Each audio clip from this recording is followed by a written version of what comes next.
दोस्तों corona virus को लेकर आज दिन भर के तमाम अपडेट्स पर नजर डालते हैं। 10 बड़ी खबरें जानते हैं। वैक्सीन को लेकर भी अपडेट है। इसके अलावा कोरोना से जुड़ी कुछ दुख भरी खबरें भी हैं। पहला अपडेट आप देख पा रहे कि उत्तर प्रदेश के भाजपा नेता राजेश अग्रवाल जी का कोरोना से निधन हो चुका। इन्होंने कल ही इस दुनिया को अलविदा कह दिया। उत्तर प्रदेश समेत समूचे देश में कोरोना वायरस संक्रमण के मामले में तेजी से कमी आई है, लेकिन अब भी ये जानलेवा बना हुआ। ताजा मामले में कोरोना वायरस से संक्रमित भारतीय जनता पार्टी के नेता राजेश अग्रवाल, जिनकी उम्र 45 साल है, इन्होंने नोएडा के प्राइवेट हॉस्पिटल में दम तोड़ दिया। भगवान इनकी आत्मा को शांति दे। इसके अलावा आपको पता होगा कल ही एक फेमस साहित्य अकादमी पुरस्कार से सम्मानित सुप्रसिद्ध कवि और लेखक मंगलेश डबराल जी का भी निधन हुआ था कोरोना से। श्रद्धांजलि हम सभी की तरफ से इनको। और अगली खबर देखिए, 4 शेर हुए कोरोना से बीमार, जू में वायरस फैलने की हो रही है जांच। दरअसल दोस्तों खबर है स्पेन के बार्सिलोना शहर की। यहाँ एक चिड़ियाघर में 4 शेर जो है ना लोइन वो कोरोना से पॉजिटिव हो गए। इसके अलावा इस चिड़ियाघर के 2 स्टाफ के सदस्य भी कोरोना से पॉजिटिव पाए गए। जाला, नीमा और रन नाम की 3 मादा शेरों में कोरोना के हल्के लक्षण देखे गए थे। वहीं कियुम्बो नाम के नर शेर में भी ये लक्षण मिले थे। इन चारों का जब टेस्ट कराया तो ये सभी शेर कोरोना से पॉजिटिव पाए गए। पता है मैं आपको ये खबर क्यों बता रहा हूँ? वो इसलिए कि आप ये समझ सको दोस्तों कि इंसानों से जानवरों तक भी कोरोना पहुंच सकता है। यानी कि अगर आपके घर में भी पालतू कुत्ता बिल्ली वगैरह है, क्योंकि अक्सर कई लोग घर में डॉग वगैरह पालते हैं, तो आप उनको घर से बाहर यूं ही छोड़ ना दें, बाहर यूं ही मतलब घूमने के लिए ना छोड़ दें। अगर आप उनको घुमाने ले जाते हो तो साथ में आप पट्टा बांध करके उनको हाथ में ले जाएं, क्योंकि अगर वो बाहर इधर उधर घूमते हैं, भीड़ वाले जगहों पर चले जाएं मान लो, तो हो सकता है कि आपके कुत्ते में भी कोरोना संक्रमण आ जाए और वो कुत्ता सब वापस आपके घर आता तो फिर आपके घर के सदस्यों तक भी कोरोना पहुंच सकता है। Understanding that's important. आपको अपने पेट्स को यानी कि पालतू जानवरों को बिल्कुल अपने परिवार के सदस्यों की तरह रखना और उनसे सोशल डिस्टेंसिंग भी बनाए रखनी है, ठीक है ना? घर से बाहर उन्हें अकेला ना जाने दें। अच्छा, अगली खबर देखिए, दावा किया जा रहा दोस्तों की 1000 वर्ग फीट तक कोरोना वायरस को कमजोर करती है ये मशीन। मुख्य सचिव ने भी अपने ऑफिस में लगवाई है इसको। जी हाँ, ये एक डिवाइस है दोस्तों जो दीवार पर लगाई जा सकती है। और मध्य प्रदेश सरकार को 3 ऐसी मशीनें मिली जिसमें दावा किया जा रहा है कि वह 1000 वर्ग फीट के बंद कमरे में हवा अथवा जमीन पर मौजूद कोरोना वायरस को 99.9% तक कमजोर कर देता है। ये मशीनें मुख्यमंत्री शिवराज सिंह चौहान, मुख्य सचिव इकबाल सिंह बेंस और अपर मुख्य सचिव मोहम्मद सुलेमान के पास हैं।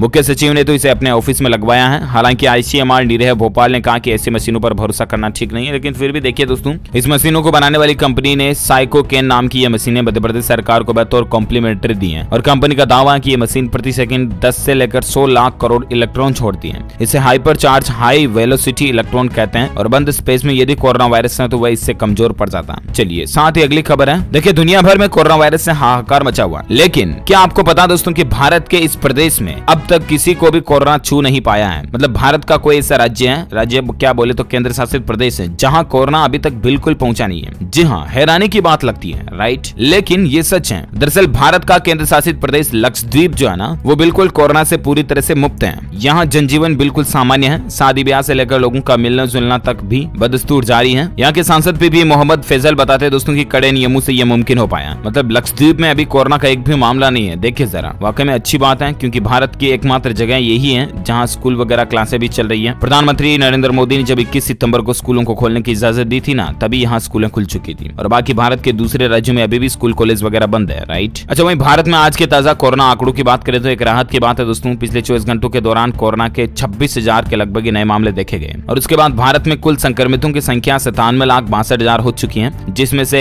एक्टिव केस चल रहे हैं 3,73,000, जबकि 92,44,000 से भी ज्यादा मरीज ठीक हो चुके हैं, रिकवर हो चुके हैं। इस वायरस के कारण भारत में जान जाने वाले लोगों की संख्या का आंकड़ा 1,41,000 से भी ज्यादा पहुंच गया है। तो ये तो रहा भारत में आज का ताजा कोविड डेटा, राइट? अब नजर डालते दोस्तों कोरोना से जुड़ी कुछ और बड़ी खबरों में, जहां वैक्सीन वगैरह को लेकर कुछ इंपोर्टेंट अपडेट मैं आपको बता दूं फटाफट से। लेकिन इससे पहले एक खबर देखिए जरा, सुप्रीम कोर्ट ने आदेश दिया कि कोरोना मरीजों के घर के बाहर पोस्टर न लगाएं। दरअसल आपको पता होगा अभी जो कोरोना संक्रमित व्यक्ति जो होते हैं उनके परिवार के बाहर एक कोविड-19 का क्वेश्चन या अलर्ट वगैरह जो लगा दिया जाता है पेपर प्रिंट करके, राइट? तो ऐसे में गाइस सुप्रीम कोर्ट ने यह आदेश दिया है कि कल ही आदेश दिया था कि कोरोना से जो संक्रमित मरीज हैं उनके घर के बाहर पोस्टर और साइनेज वगैरह संकेत चेतावनी नहीं लगानी चाहिए। शीर्ष अदालत ने यह भी स्पष्ट कर दें कि अगर योग्य प्राधिकारी आपदा प्रबंधन कानून के तहत विशेष निर्देश जारी करते हैं तो ही इस प्रकार के पोस्टर विशेष मामलों में ही लगाए जा सकते हैं। न्यायमूर्ति अशोक भूषण की अगुवाई वाली पीठ ने कोरोना वायरस से संक्रमित लोगों के घर के बाहर पोस्टर नहीं चिपकाने के निर्देश दिए जाने का अनुरोध करने वाली याचिका पर सुनवाई करने के दौरान ये कहा है। अच्छा, ये जो रोक लगाई है ना, इसके पीछे सुप्रीम कोर्ट का कहना है कि इसका मकसद ये है कि लोगों को ऐसा ना लगे कि उनके ऊपर कोई समाज का कलंक है, या ऐसा ना लगे उनको कि कोई ये अलग है, समाज से बाहर है, ऐसा कुल मिलाकर के भेदभाव वाली फीलिंग ना आए, समझ रहे हैं ना? इसलिए सुप्रीम कोर्ट का यह फैसला है। और चलिए अब बात कर लेते हैं फटाफट से अपन वैक्सीन को लेकर कुछ अपडेट में, जहां खबर देखिए। एक तो अच्छी खबर है दोस्तों, ऑक्सफोर्ड की कोरोना वैक्सीन पर दावा किया जा रहा है कि 24,000 में से सिर्फ 3 ही लोगों पर रिजल्ट अच्छे नहीं रहे हैं, बाकी सभी पर अच्छे रहे हैं। मतलब ये वाकई में राहत की बात है दोस्तों। एसिम्प्टोमेटिक इन्फेक्शन रोकने में भी ये 27% असरदार है। हेल्थ जर्नल लेसेंट ने ऑक्सफोर्ड और एस्ट्राजेनेका की वैक्सीन के ट्रायल की पूरी रिपोर्ट पब्लिश की है और ये दुनिया की किसी भी वैक्सीन के तीसरे फेज की ट्रायल के बाद पब्लिश हुई पहली रिपोर्ट है। समझिएगा जरा। इसके मुताबिक दोस्तों ट्रायल में शामिल 24,000 लोगों में से सिर्फ 3 ही लोगों पर इसका असर अच्छा नहीं रहा। इसे लगाने के बाद किसी भी वॉलंटियर को न तो अस्पताल में भर्ती कराना पड़ा और न ही किसी की मौत हुई। ये वाकई में बहुत ही अच्छी और राहत की बात भी है दोस्तों की वैक्सीन इतना ज्यादा अच्छा असर कर रही है। कोविशील्ड जो है वो बिना लक्षण वाले संक्रमण को रोकने में भी 27% कारगर रही है और बाकी सिम्टोमेटिक लक्षण में तो वो आप सोच अंदाजा लगा सकते हैं कि 24,000 में से सिर्फ 3 लोग मतलब 99% तक भी कारगर रही है। अब देखते हैं आखिर इसको लेकर और क्या अपडेट देखने को मिलता है। वैसे कई देशों में वैक्सीन के इस्तेमाल की इजाजत मांगी गई है।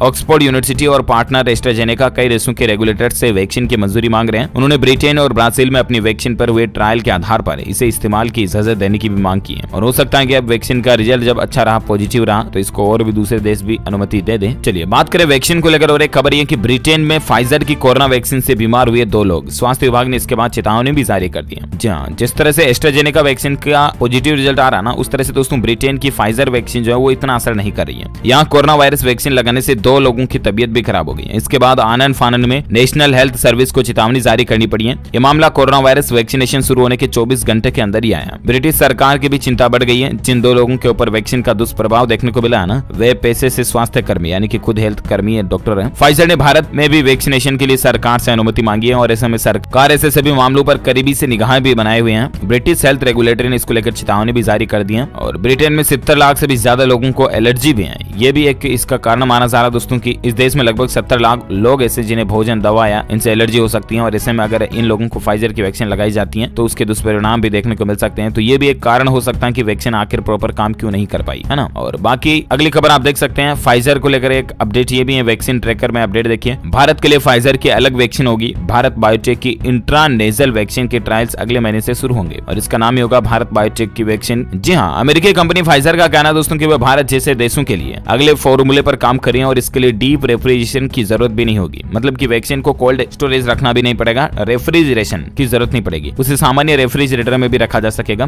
दरअसल फाइजर ने भारत में अपनी वैक्सीन के लिए इमरजेंसी अप्रूवल मांगा है। विशेषज्ञों को इस बात की चिंता थी कि इस वैक्सीन को -70 डिग्री सेल्सियस पर रखने के लिए भारत में पर्याप्त इंतजाम नहीं है। उधर हैदराबाद की कंपनी भारत बायोटेक का कहना कि वह अपनी इंट्रानेजल वैक्सीन के क्लिनिकल ट्रायल्स अगले महीने शुरू करेगा। यानी कि कुल मिलाकर के भारत के लिए टेम्परेचर के अकॉर्डिंग इस वैक्सीन को स्पेशल बनाया जा रहा है। फाइजर की mRNA टेक्नोलॉजी पर बनी वैक्सीन के 2 डोज 90% तक असरदार भी रहे हैं, जबकि सिंगल डोज 67% तक असरदार है। हालांकि इस वैक्सीन को -70 डिग्री सेल्सियस पर स्टोर करना जरूरी होता है और इसीलिए ये भारत के कोल्ड स्टोरेज सुविधाओं से मैच नहीं करता है। और इस विषय पर फाइजर के CEO अल्बर्ट बोर्डला ने कहा कि हम नए फॉर्मूले पर काम करें जिसे स्टोरेज के लिए -70 डिग्री सेल्सियस तापमान की जरूरत नहीं होगी, है ना। तो देखते हैं आखिर वो अपडेटेड वैक्सीन कब तक देखने को मिलती है। और बाकी दोस्तों इसी के साथ ही आज दिन भर के तमाम कोरोना अपडेट्स का वीडियो यहीं फिनिश होता है। आप मुझे नीचे कमेंट करके जरूर बताएगा कि आप कौन से राज्य में रहते हैं, ताकि पर्टिकुलर मैं आपके राज्य के समाचार भी आपके मोबाइल तक पहुंचा पाऊंगा। और इस वीडियो को लाइक करना, शेयर भी करना अपने दोस्तों के साथ फेसबुक और व्हाट्सएप पर। और अगर आप TLS न्यूज चैनल पर पहली बार आए ना, तो चैनल को सब्सक्राइब करके बेल आइकन जरूर दबा देना, ताकि आपको रोजाना की ताजा अपडेट्स तुरंत आपके मोबाइल पर मिलते रहेंगे। Thank you, take care, goodbye, जय हिंद, जय भारत, वंदे मातरम।